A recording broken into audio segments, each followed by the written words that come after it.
Hello and welcome to the two-man power trip of wrestling. I'm your host, JP John Poz, and this is Who Is. This week, joining me is the other man in the booth. He is a doctor. He is the Mr. J man himself. He is Dr. Michael Jargo. Jargo, welcome back to Who Is. How you doing? Great to be here, man. I'm looking forward to this episode. I kind of threw my list together, but given this week's topic, it's pretty cut and dry, right? Like I feel like there's a number one, and we're arguing over number two, but it was insane to me how many people had used this freaking gimmick throughout the course of the years. It is crazy to think of all these king gimmicks and how many people have done it because it almost seems like old hat. Like, no, you can't use that gimmick anymore. And then it just keeps coming back and back and back. And I think the tournament aspect, as far as WWF King of the Ring, is interesting. And the people using that, gimmick or little vehicle to get over, really. And the tournament can be kind of cool. But it's funny how many times they got to go back to that. Well, it's one of those things. It's not, to me, it's not like the Royal Rumble where it's great and you look forward to. Sometimes King of the Ring, you're like, again? Like, oh, man, like, I don't know about that. Like Booker T that year that they did it with him, like that was kind of cool. It was like a resurgence. It came back a little bit, but sometimes you feel like it's almost like, all right, like this year, I thought King Nakamura was already the king, and you just had King Corbin. Like, we need another king. Like, I don't know about that. We'll see. We'll see what happens. Well, and so it was interesting looking back through history and being like, oh yeah, like Booker T you brought up. Wow, he really made that work for him. Like that was a hell of a gimmick for Booker Yep. T. And then you look down the list and it's like, Kurt Angle was King of the Ring. Oh yeah, I do vaguely remember that. Yep. Oh, Sheamus was King of the Ring. I do vaguely remember that. Guys that really made it work and guys that had absolutely no luck at all. Yes. Some of them are very, very forgettable. Some of them are great. Some of them, And okay. there's Yeah. one that is on my list that I have all the way down at number 19. Wade Barrett was King of the Ring. Yeah. I guess he was bad news Barrett at that point. And when you think of like the King gimmick and you think of Wade Barrett, like, how did you screw this one up? Like, this should have worked. This should have been a very memorable run for Wade Barrett. And I barely remember it at all. You figure he might be considered royalty or could pretend he's royalty. You know what I mean? Like throw the king thing around, say, "Hey, I'm from England" Right. or whatever, and then kind of toss that around and say you're the king. But yeah, that was a big swing and a miss. And that was at the point where you almost thought like, okay, Barrett might get a little bit of a push As up well the he card. should. I mean, look at the freaking guy at that time. You know what I mean? Like, he was shredded. He's tall. He's good on the mic. He could work in the ring. Like, what is there not to like about Wade Barrett as a talent? Unless you're John Cena. Yes, I was gonna say unless somebody politically squashes you out, like a Yeah. Cena, which apparently did happen. That could happen to you. Cena, apparently, if he doesn't like you, you're not going to get the old push. Alex Riley has said that. Obviously, Barrett, we know, and Tyler Rex, aka Gabby Tuff, has also said that in the past. Chris Masters, actually, too, has said that about Cena squishing out a possible push, or he didn't like the guy for whatever reason, or they didn't get along, and Cena kind of squashed him. So people think Cena's this great guy, but there's some times out there where he's killing off gimmicks and killing off pushes, and obviously killed the Nexus too. And it's interesting because that's like the first like half of John Cena's career, right? Yep. And when you look at the second half of John Cena's career, it was like he was trying to give back in spades, where he was like, I realize this is the narrative, but when I'm in my prime and I'm at the top, yeah, I'm not doing jobs for nobody. But now that I know I'm on my way out the door, I'm going to spend like the next 5 years just putting everybody over. Pretty good, actually, if you think about it. It's like, okay, I'm the guy. I don't want to give it the spot. You put your thumb down on a few guys. There's no doubt about it, and that you're in a political position to do that. And if you're making money, obviously they're going to listen to you and who Right. you want to work with and who you want to job to, not job to. But like you said, as he's working his way out, he's going to lose to some guys. And he does, you kind of mentioned briefly before, he does lose to Sheamus, who also was a king of the ring, who I also forgot was a king of the ring, Right. who is also basically won everything. It was funny. The WWE almost gave him too much too soon. Like he's world champ almost right away. Then they make him win the Royal Rumble right away. And like it was too much too soon. And now it's almost like this is the best Sheamus of his career. Now he could be winning these things and moving up the card, but he already did that. So it's almost like you can't go backwards with him. I totally forgot he was king of the ring. The problem with Sheamus is they gave him the Okada push and then they de-pushed him, and now they're trying to push him again. If you're going to give somebody the Okada push, you got to just continue the Okada push, because once they start losing, it just takes all that mystique away. Both of those guys, right? Sheamus and Wade Barrett. When I look at both of those guys, when they came into the company, they should have been main eventers for the next decade. If you think about it, right? McIntyre, Sheamus, Barrett, three huge guys, like bigger than normal size. I mean, maybe in the 80s they're like average, but today's guys, they're almost giants. Mm-hmm. Like they're bigger than normal guys. They're all have, you know, foreign descent or wherever they're from, and Ireland and Scotland and England's like, okay, that's perfect. Everything lines up perfectly. Then all of a sudden McIntyre gets fired. Okay, that's odd. Barrett gets phased out, then fired. Sheamus just kind of gets phased out for a while, does tag teams for years. And then all of a sudden, like, oh shit, that's right. This guy, we have him over here. He's really good. Let's push him again. I don't know. It's weird. You can't kind of map it out with some of these guys, like what's going to happen in the career. But now McIntyre is back on top after getting fired. And I still don't know why. It never explained to me. Like, oh, he needed a fresh start. So I'm like, okay, so you give it to him there. So, I mean, whatever. But the King of the Ring is usually sometimes used to help these guys get along, get a push. But with those three, man, how weird. Well, here's a perfect one of the guys on my list, right? Independently, he was known as King Ricochet. So I tuned into Monday Night Raw last night for the first time in probably 2 years, because I was actually off on a Monday night. So I sit down, I watch Monday Night Raw, and Ricochet cuts probably the best promo of his WWE career, talking about how it's going to be the return of King Ricochet. And then he goes out and does the job to Xavier Woods.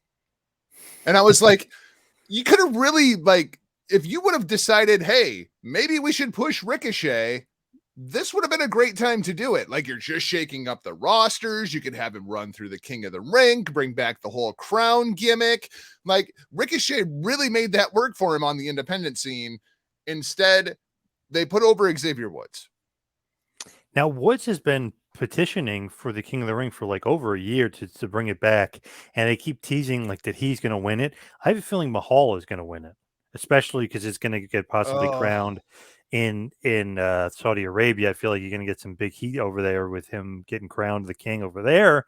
I don't know, call me crazy, but I just have that feeling Mahal might win. You know, the one that got me, and this is more current, and we don't really talk current wrestling on this show, but this one really got me, Poz. This really got me, and this will be on the Blow Off this weekend, theblowofpod.com. Yeah, it's a new thing. So last night they broke up Ali and Mansoor. Right. And they have, you know, Mansoor get his ass kicked by Ali backstage, and chances are they're going to end up doing this match in Saudi Arabia. Can we look at the undertones here? Ali is Pakistani, Mansoor is Saudi Arabian. The Pakistani gets one over on the Saudi here, so the Saudi can go over and beat up the Pakistani guy in Saudi Arabia? Dude. I thought you were going that they're breaking up literally every team, Tegan and Shotzi, those two, like every Veer and Shanky are breaking up all these teams. It's Natalia and Tamina.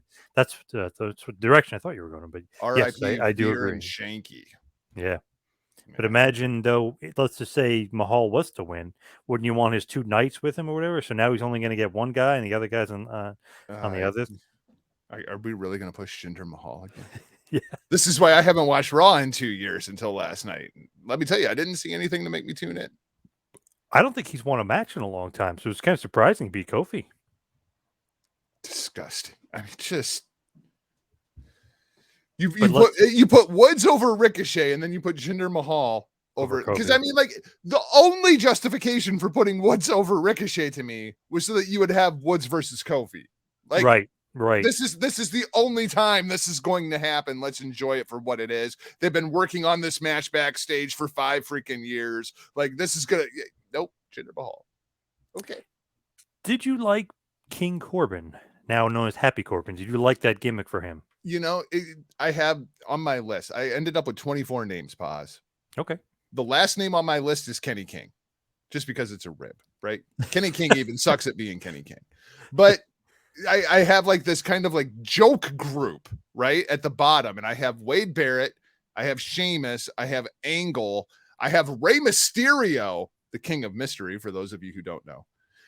And then I have like my last name, right? Like I had to find all these joke people that I would put above this last name. And I'm interested to see when you come to it. It is not Baron Corbin. I really liked the entire King Corbin thing when it started, right? When he had the scepter and the crown and he was like going full bore into it. I thought it had a lot of legs to it. I think I'm higher on Baron Corbin than a lot of people are. And I hate this Happy Corbin thing. Like I miss Baron Corbin in NXT when the crowd would chant 1, 2, 3, see how long this guy was going to last. I'm higher on Baron Corbin, but I just wish that he was doing something more serious. I thought King Corbin was going to be it, and then it kind of turned into a joke too. What about King Nakamura? Well, I do have King Nakamura on my list. I have King Nakamura on my list very, very high, not because of anything he's done in the WWE, but because he is the king of strong style. He is the king inside of the king of sports, New Japan Pro Wrestling. And Nakamura made that work for him inside of New Japan, like whether it was the Statue of Liberty entrance, coming out with the crazy crowns at Wrestle Kingdom. Everybody knew he was the king of strong style. When they put the king gimmick on him in the WWE, I was like, oh, cool. We're like actually going to do the king of strong style. Nope. We get Rick Boogs. So Nakamura on my list, but he fell down a ways. What was the... And somebody online said they made sense of it. I must have missed it. What was the whole, like, they do the King of the Ring? He's technically the king. How is he not the king right now? And how is the king up for grabs? Like, literally, Adam Pearce just took the crown and he said, okay, take the crown. Like, that's it? Like, I don't get that. So Nakamura doesn't even have his crown anymore? As far as I know, I don't think so. He didn't have it on SmackDown, I don't think. It's so freaking lame, dude. And I was trying to figure it out. Somebody online said that they made sense of it, quote unquote, and that Pierce took the crown back. But what was like, how did they make sense of it? Like, what did he say? You know, like, how is he not the king? That's ridiculous. That's awful. He should have to fight for it, no? See, this is why I don't watch WWE TV. I mean, it's just, why would you do that? I mean, like, Nakamura's finally clicking. Like, he's finally got something going. You hold the WWE draft, right? You look at that roster. If I'm Roman Reigns, I am storming into Vince's office and being like, what the hell did you do to me? It's the Roman Reigns show. The show is about Roman Reigns. So let's look at all the great contenders that you've got lined up for me to go through over the course of the next year. We start with Brock Lesnar. Okay, cool. I like that. Then we go to Drew McIntyre. Okay, cool. I like that. And then we got nothing, pal. You're down to, Nakamura, Cesaro, Kofi. And it's just like, how do you keep this show interesting? You finally get something with Nakamura. He's like riding this wave of momentum with the whole like King Nakamura thing. Yeah, let's take that away from him. When you need contenders for Roman Reigns to beat up, why would you do that? I have no idea. Makes no sense to me because I was like, he's kind of rolling, and you thought that he keeps going and going. He's eventually going to get a shot at Roman Reigns, but weird they just kind of take that Rick away. Boogs. Maybe Rick Boogs is going to be the guy to take down the head of the table. And we were just doing the king thing with Nakamura so that we could get Boogs over. And now Boogs is going to turn heel on Nakamura, break an electric guitar over his head. It'll be great. It's good shit, pal. Did you think with Prince Devitt, aka Finn Balor, in it, any chance to make him King Balor? No? Well, they did do Demon King Finn Balor, so I mean, I guess Balor technically would qualify for the list because, basically the list is you have to have the word king somehow associated with your gimmick. Right. But I didn't put Balor on my list because to me it's just the demon, but the Prince Devitt thing, I mean, but it's weird because they never really did anything with it. So even if I had him on my list, he would only go over Kenny King and the one guy who pulled off the King gimmick better than Kenny King. There's only one. Billy Gunn. No, I didn't even put Billy Gunn on my list. Okay. I mean, come on, Billy Gunn. He did win King of the Ring. He did win King of the Ring, but it was a miserable failure. Like that's one guy that it just did not work. He was like king ass. Yeah. Just Yep. didn't work, and they ended up taking it off of him because it wasn't working. So you mentioned kind of Kurt Angle. You forget that he was the king. They're obviously trying to give him a push. Did the same thing with Edge in 2001. It's just one of those things where it's pretty obvious he was going to win and that they had sights set on giving him a push. I think Did that he the make thing the with list at all? I do have Edge right above like my joke group, right? Because he was like the king of attitude. He had like the big black trophy, right? Like I thought the Edge thing could have been cool, but what it really was more so for Edge was this is how we're going to launch him into the main event picture. Right. Yep. It's funny, some years the guy, if you win the King of the Ring, you're like number one contender, or you're on your way to a push. Like with Lesnar, it was like in '02, the Right. year after, Edge was like, you're number one contender and you're facing The Rock. Like it was a straight boom to the top, straight, you're in the main event. Some guys, not so much, but what do you think about Lesnar? He's got to make the list. Yeah, Lesnar's kind of in that same category. I even have Austin in that same Yeah. category. You Yep. know, like the thing about Austin was he wins King of the Ring, and you get the Austin 316 says, "I just whipped your ass." Like it might be the most important moment in the history of the King of the Ring, but I don't remember Stone Cold King. Do you? No, definitely not. I But just remember the promo. That's all you need to remember. But it's funny though, that Austin thing, it's a little bit of revisionist history because after he wins King of the Ring, they do like nothing with him. He's on the Oh, SummerSlam pre-show against Yokozuna. The rope breaks, he barely beats him, and I was like, "Wow, is this guy going to be use anything?" They don't use him on the pay-per-view after that. Then all of a sudden, they're teasing the Bret Hart return. Then he starts getting a push, and then he starts getting the Survivor Series match against Bret, which is awesome. And then that feud, which is just epic and awesome. And I love that feud and everything about it. But it's funny, it was took Bret Hart saying, I want to work with Guy for him to get a push, not the Austin 316, because well, total revisionist history. and then Sean at 14. Yeah, absolutely. I mean, that feud is absurd. Yep. The thing that was so great about that feud is you could not only did those two guys not touch for like 4 months, you rarely got them even in the same building together because Sean was so screwed up at the time that he wasn't even coming to work. Yep. And the thing is, too, which is funny, it's like, okay, Austin 316. Oh, Vince must have been aware of that. Russo tells a great story about how Vince McMahon, because he was going to put it on the magazine cover, he's like, "Oh man, Austin 316, this thing is hot." Vince said to him, Vince McMahon said to Russo, "What's Austin 316?" He's like, "You're kidding, right?" And Pat Patterson was like, "You're kidding, right?" And he's like, "No," he referred like whatever. Like so Vince kind of brushed it over. And then it started getting over. It's like, see, Austin 316 McMahon. And then he started getting into it. But that's just crazy that like the magazine writer and the booker are like, oh, what could we do about this 316 stuff? And Vince is like kind of brushing it off as if it wasn't as important. And it may be the biggest t-shirt seller of all time.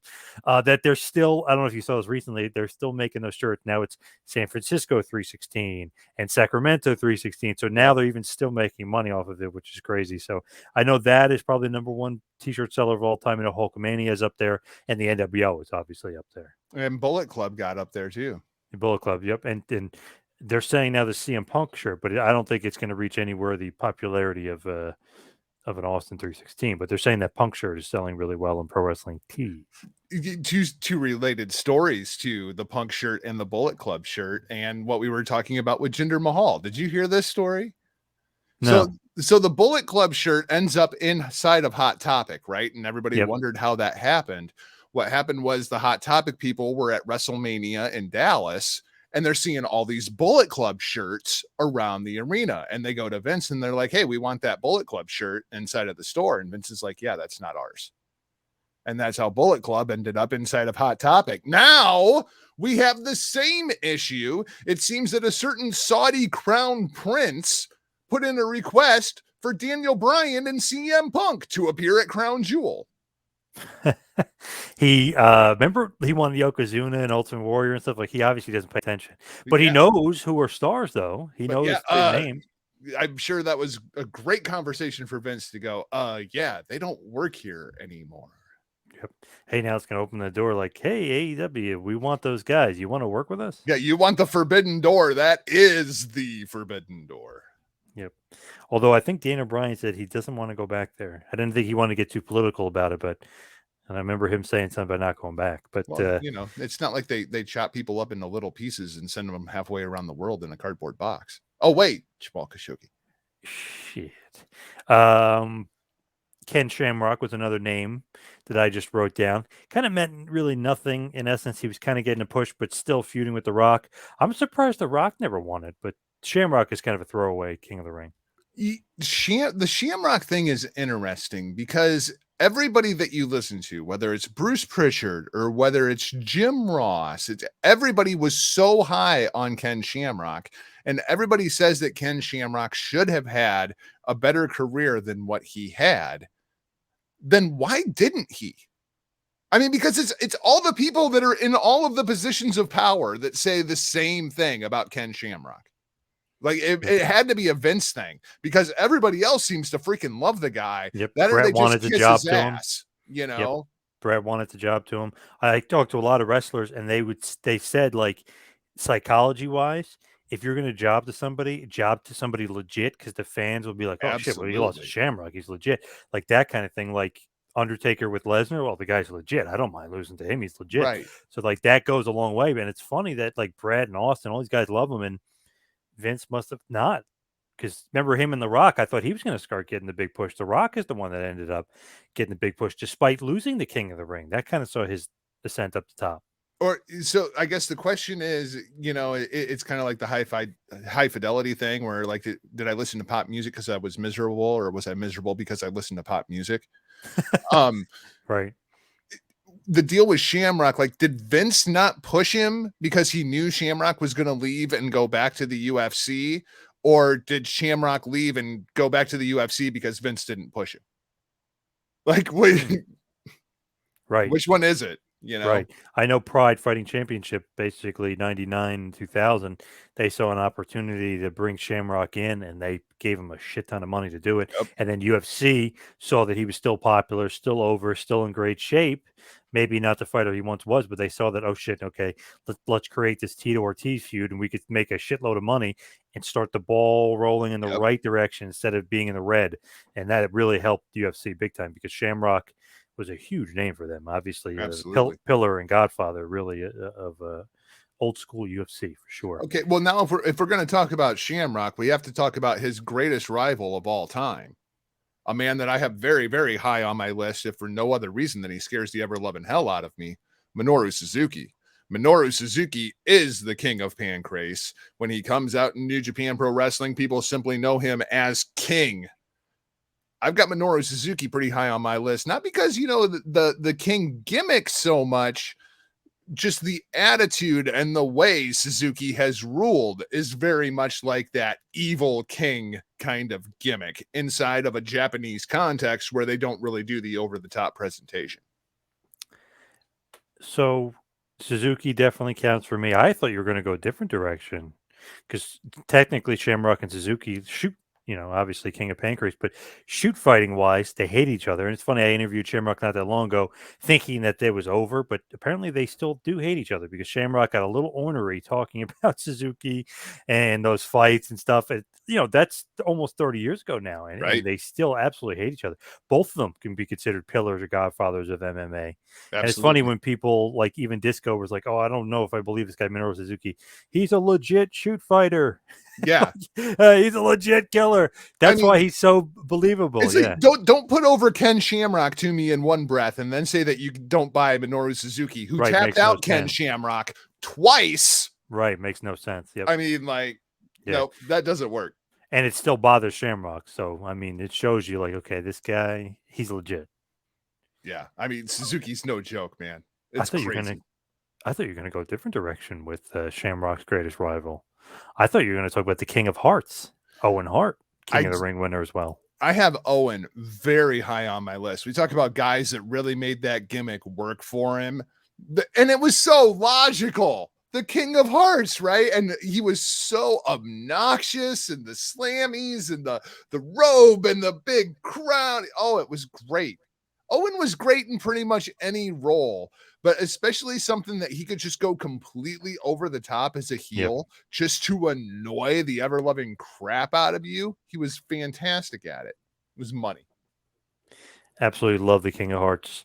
He's very, very high on my list as well. Because when I was immediately thinking about this, I was like, man, that was awesome. Just the way It he kind of was. turned the gimmick into something like, okay, he's King of the Ring. He had to top Brett, but like, how could you top it even further? Well, I'm the King of Hearts, not only King of the Ring, just like you were. Now I'm the King of Hearts. So love that gimmick. It He's was so so great, like you said. logical too. Like, how Yeah. did you not see that one coming? Yep. Awesome. Very, very That high and on I my love the list. black Yeah. heart when Owen did the black heart. Yes. That was great too. Like Yes. they're so close together, like similarly inside of the presentation, the King of Hearts and the Black Heart. But I love both of those gimmicks. I always wondered, like, if the Blue Blazer thing didn't happen, just horrible accident. But I always wondered if he was headed back up the card or if he was going to be like that guy that put everybody over, like in that kind of role. I always was very curious about what was going to happen with him because I always felt like he deserved the world title or should have got that bigger, longer main event push. Basically, like the Action Zone debut against Brett was, and on that show, the debut Action Zone show was like the Right. last match for Owen really as like the main eventer in 94 because you were like, damn, I thought that would continue or continue to WrestleMania 11 and have Owen Brett one-on-one again and see what goes on, but kind of stops there and he kind of goes to the upper mid card after that. How much of that do you think was the Austin thing? A lot of it, I to think be it was honest. too. I mean, like, even if Vince wasn't like consciously trying to punish Owen, I think subconsciously he was Right. punishing Owen. Right. Even though when Austin was obviously, I mean, it sucked for Austin to get injured, but it was like a very good character development time for him and Mhm. stunnering people and doing all that other stuff because that got him on TV a lot. So Yep.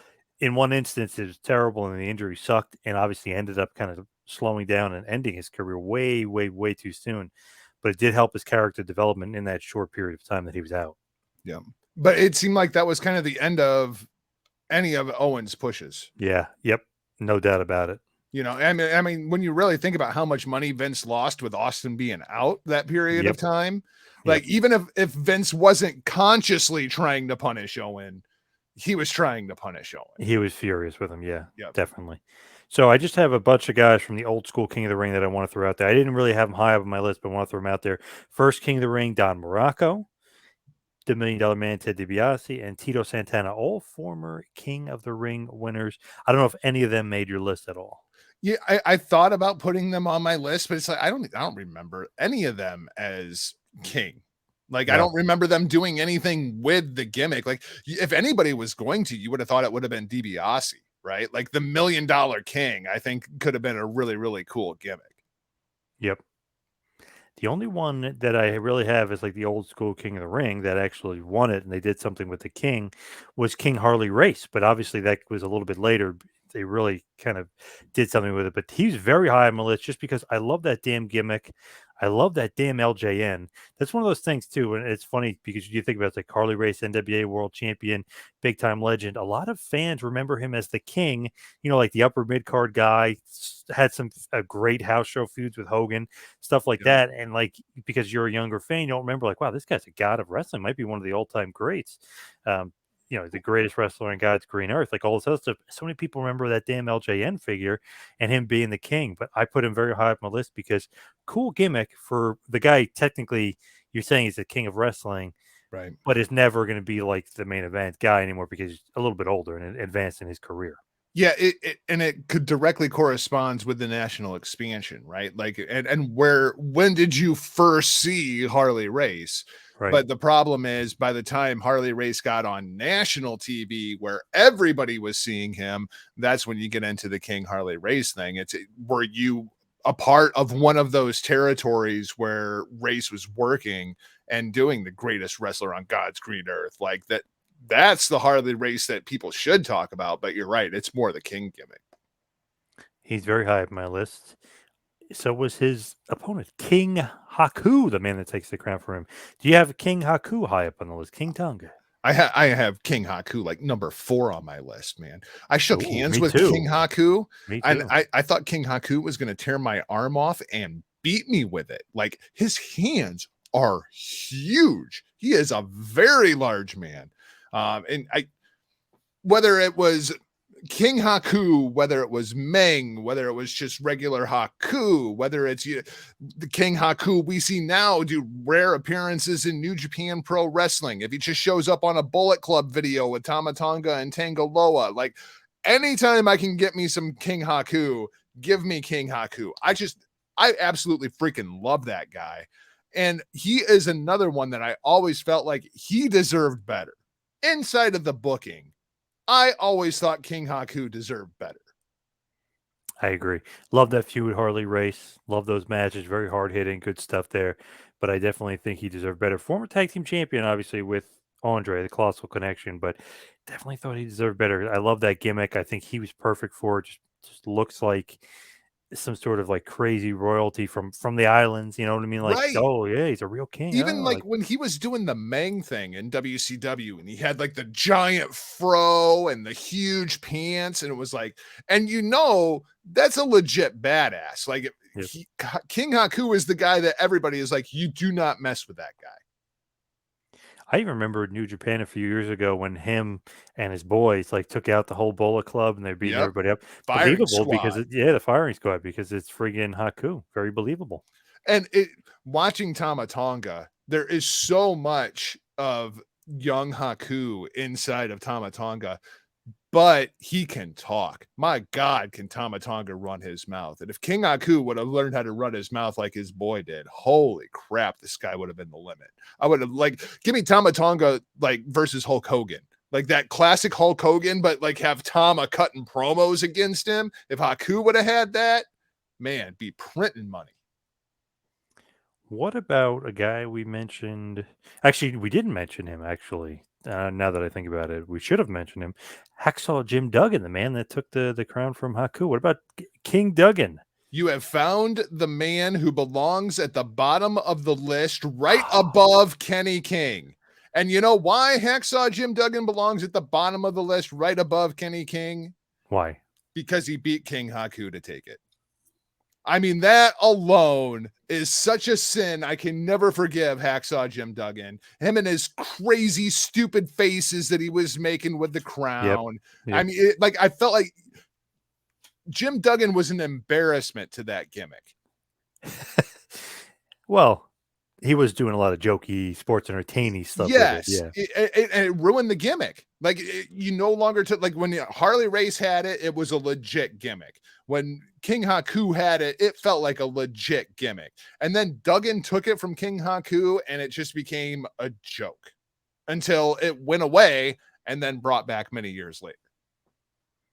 So the man that takes it from Duggan, I have very, very high up on my list. What about the Macho King, Randy Savage? It's funny to think like, wow, Macho Man giving him this weird king gimmick. Will it work? And it was awesome. I It loved was it. great. It was freaking great. It's one of my favorite eras of Macho Man. Like Yeah. just the outfits and the crowns with the scepters. And he was the first guy that like I remembered like the scepter being just as important as the crown. Like he was getting the scepter involved. He's taking people out with the scepter. It fit Macho Man. Like nobody thought that it would fit, but we should have. I mean, go back and look at like Macho Man at WrestleMania 5, and instead of the do-rag, just make it a crown, like the big flowing capes. And it was great. Loved it. Love the gimmick. Love even Queen Sherry with him. Just was perfect. And if you think about it and you're looking at it like, no, Macho Man is a god of wrestling. You're going to make a Macho King. Like, is it going to work? Man, he made that shit work big time. Yep, absolutely. Another guy we actually did mention him before, and I put him very high on my list as well. Same kind of boat. It's like, oh, you're going to give this guy this gimmick, it's going to fail miserably. And we mentioned him, Booker T. Man, did he hit a home run with that? That he was awesome, awesome, awesome with that gimmick. I love King Booker. He went all in. I Yep. mean, and it was absolute money. Like it could have went so wrong at so many different twists and turns. Like who thought it was a good idea to give Booker T a British accent? Like there's Right. no reason that should have worked. Right. Yeah. But boy, did he make it work. It was great stuff. I love it. With that too, Queen Charmel is perfect. you just think of like, wow, like how could this possibly work on paper? How could this work? Booker T doing a British accent. Okay, that sounds The horrible. Like, pinkies up. yep. But man, it was awesome, and they put him right back in the main event, put him right back on top, right back towards the world title. I mean, it was awesome. I was like, I can't believe this worked, but he was the perfect choice. Like, as I thought, like, oh, maybe they'll make him King Lashley, but he'll be like Lesnar, where he doesn't really care about the crown, but Right. they'll just kind of give. But like, no, they went a totally different direction with it, and Booker was unbelievable in that role. Man, talk about taking a single and making a home run out of it. Man, did he ever? Well, and it's one of those things when you go all in with something, then it works. Like I've got two guys on my list that we haven't talked about, and I'm sure they're not on your list because there's absolutely no reason to be on your list other to have them above Hacksaw Jim Duggan. King Switch, Switchblade Jay White. I got him above Hacksaw Jim Duggan. I even have the King of Darkness, Evil. I have him above Hacksaw Jim Duggan. Like they did more with the gimmick than Hacksaw Jim Duggan did. But You're denigrating Hacksaw right now. I am. He deserves it for taking it away from Haku. But they only go half in on it, right? Like I would love to see them do like a full-on King Switchblade, but they don't do it. They just call him King Switch. I'd love to see Evil like do like, the Crown of Thorns, House of Torture, King of Darkness, but they only go halfway in on it. Booker T, he went all in and it was great and people are going to remember it forever. Yes. Same thing to me with William Regal. When Regal wins the King, I was like, man, that's just perfect. First of all, like British royalty, everything else, but perfect as a king. He did that role eloquently, but also just he nailed it to me. I just thought he was a great king as well. When we talk about who is going to be number 2 on the list of the greatest kings of all time, I have King Regal number 2. I thought that gimmick was amazing. The whole King Lear thing, the presentation of it, the cadence, the in-ring style. Like rather than being a cartoony king, I'm just going to be like a ruthless ruler. It was great. It was absolutely freaking perfect. And it might be like the most over William Regal ever got, which is damn unfortunate. But God, that character just fit him so well. Perfect. When you think about that king gimmick, Booker T, Regal, very perfectly nailed it, really. Yep. Yeah. And the whole like borrowing so much from King Lear and going the Shakespearean route with just being a ruthless king. Fantastic stuff. So I don't know if you had him on there, but Triple H for being the King of the Ring? I do have a King of Kings, Triple H, on my list, mostly because of the WrestleMania entrances. Like I feel like, the WrestleMania King of Kings entrances are almost better than Hunter Hearst Helmsley's run as King of the Ring, which is unfortunate because that's one that should have been great too. Like if you just would have went like the Regal kind of route with Hunter Hearst Helmsley, it would have been great stuff, but they just didn't capitalize on it the way that I thought they should have until later in his career when all of a sudden he's the King of Kings. True. So another guy that we left off that's probably number 1 on their list, King Mabel. Boy, you really had me going there for a second. I know. You really had me going. The King Mabel thing is interesting because I didn't necessarily like King Mabel. I didn't even necessarily like King Mabel winning King of the Ring. It felt like very out of place. Like, oh, really? We're going to do this? They gave it a good shot. Like Mabel tried his ass off with the material that he was given. It wasn't very good. It never really took off, but like I could see, like looking back in hindsight now, they're like, we're trying to elevate Mabel up the card. This has worked in the past. We can do this, and that. It felt so out of place at the time. And that was like the land of the giants at that point with Diesel and Mabel and Sid and Yoko and Duke the Dumpster Drosy. I mean, they like had all these giant guys. But all those guys had something except for Mabel. So they try the whole King gimmick with him. It just didn't work. Sir Mo as well. Yeah, it was So I don't know. It was one of those things where it's like I don't know about main eventing, and I don't know about him and Diesel being able to pull it off. It just I don't know. Yeah, the timing wasn't great. I could see the good effort though, a good yeah. try. Yep. And it's very much another name I have on my list. You probably don't. The King of the Kingdom, Matt Taven. They went Mm, all in with Matt Taven and Matt Taven's Kingdom, leading to the Madison Square Garden show. He ends up yep. winning the ROH title. We told people this is what's going to happen. This is the direction they're going. If you look at the booking, they've been setting this up for months. Matt Taven's going to win this thing. And it went over like a fart in church. But it wasn't due to lack of effort. They really went all in with Matt Taven. Yep. It just didn't get over. So I also had the guy that won the 1991 and 1993 King of the Ring. Where's Bret Hart on your list? Kind of middle of the pack, All right. you know, and I think it's the thing with Bret. I think it's just so overshadowed by Owen. I really do. Like when I think of the King of Hearts, I think of Owen. I don't think of Bret, even though Bret won it twice. So who else is on your list? Obviously, maybe barring number one. Is there anybody we missed barring the number one? Let's see. What about the Kings of Wrestling? Cesaro and Chris Hero? One of my Right. favorite independent tag teams. I had them on my list. Everybody else, man, I think we hit on. I think we hit on everybody but the number one. And I mean, there's no debate for number one, right? I mean, Do you remember though the other Kings of Wrestling where I think Hero and Claudio stole the name from? no, I guess not. Who is that? Hall, Nash, and Jeff Jarrett in TNA in about the '04 era. For some reason, I have Oh, no idea why. Yeah, they were literally, and I don't know if you remember this, they literally put on Elvis costumes, like as a joke. I don't know why Jarrett loves that gimmick so much, but they put on Elvis costumes like as a joke, and they said they're the Kings of Wrestling. oh my God. Oh Hall my and God. Nash, like, oh my gosh, I'm just picturing, I'm gonna have to go look this up now. Kevin yeah, Nash dressed as yeah. Elvis just sounds amazing to me. You could tell like they are like embracing it, but probably were drinking that day. You know what I mean? Like that kind of thing where it's Right. like, "Whew, yeah, let's do it. But like they're definitely partying. Yeah. Dixie, Yeah. Dixie, we got a great idea. Yep. So God.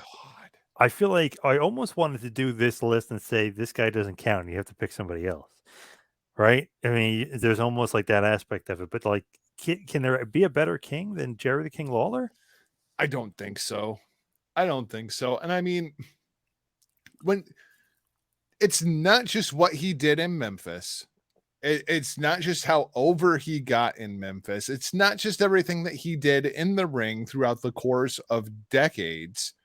It was also as the color guy for Monday Night Raw. Like you would hear Jerry the King Lawler so many times over the course of so many weeks and so many years on commentary alongside that Jim Ross, that he has just like solidified himself in all of wrestling folklore as the king of wrestling, right? I mean, like this is not even up for a debate. I agree. I totally agree. The only thing I was thinking of was like, can we say Elvis? Because Elvis used to apparently go to the shows in Memphis, but no, you can't say Elvis. You can't. But it's got to be Lawler. Inside of Memphis, if you did a poll of 100 people and asked them who is the king of Memphis, I bet you it would go Lawler 60-40. Hmm. I wouldn't doubt that. I mean, at this point, it might even be more than that in a 2021 context. Because, I mean, we've got generations of people who weren't around for Elvis at this point. Lawler might actually be bigger than Elvis in Memphis. I can kind of probably agree with that. And then he's got his place in Beale Street. Everybody knows Jerry Yeah. Lawler in Memphis. Yeah, no doubt about it. To me, it's almost like who else? Like if Jerry Lawler was discounted and we couldn't pick him, because I feel like that's like almost too obvious. If you can't pick Lawler, who would you pick as the best king? Regal. Wow. Okay. Oh, that's right. You said he was number two. Okay. You know who I would pick? The Macho King, just because I I love could that get with damn it. gimmick so much. I thought you were But going book to. But Booker T is not far off. I thought for sure you were going to say Hacksaw Jim Duggan just to rib me. Oh, I mean Hacksaw, yeah. But Booker T, Owen, and Regal are like right there. Yeah, I just the Regal take on the character being It's so awesome. different than everybody else that did it just puts it over the top for me. And I mean, Perfect. even still, like when you see him as the authority figure inside of NXT, he still carries himself that way. Like Oh, it he is was, Regal. He is literally Regal. Yeah. yeah. I mean, it was a complete reinvention for William Regal, and best thing that ever happened to his career, probably. So I think it's safe to say Lawler definitely would be, but let's say for argument's sake, we got to pick somebody else. So I'll pick Macho and you can go with Regal. But let's head towards the plugs. You can follow me on Twitter and Instagram at 2Man Power Trip. Check out the website, tmptempire.com. And of course, Patreon, patreon.com/tmptempire. Jargo, what do you got? Across all social media platforms at Not Jargo, michaeljargo.com, at markmedia.com, theblowofpod.com, destinopod.com. I've got too many damn .coms, Poz. Yeah, you really do. And then what's this blow off thing? So basically what happened is Rick has left the Hitting the Marks platform to go kind of handle his PWA obligations and whatnot. And without Hitting the Marks being part of the HTM podcast network, I've decided to rebrand everything. So now the HTM podcast network is at Mark Media, at markmedia.com. And the Hitting the Marks Pro Wrestling podcast has went away. And inside its place, it's myself and the GAG from the PWC, my man Jimmy T, sitting down. We do 6 topics in 60 minutes. And that is the blowoffpod.com. Awesome. Loving it. Good idea. Good stuff there, Jargo. You're always doing something. You're always keeping busy. Yeah, I'm a freaking podcasting whore. I mean, oh yeah, and since I don't do enough shows, I'm also covering Rampage for Hameen Media over at channelattitude.com. Oh, nice. Very cool. Very cool. Thank you, Jargo. Thank you, everybody, for listening. We'll see you right back here next week for Who Is. See you next week, folks.